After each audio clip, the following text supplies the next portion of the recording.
We discovered a lot of findings, jewelry, weapons, well, as you can see, a lot of pottery, and weapons, spears, some daggers, knives, and maybe swords.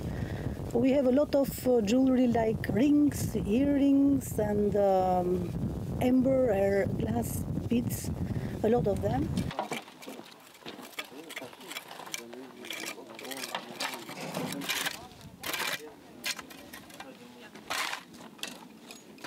Underneath the layer of Iron Age, we had Neolithic settlement, and we've discovered maybe a village and many artifacts related to this period.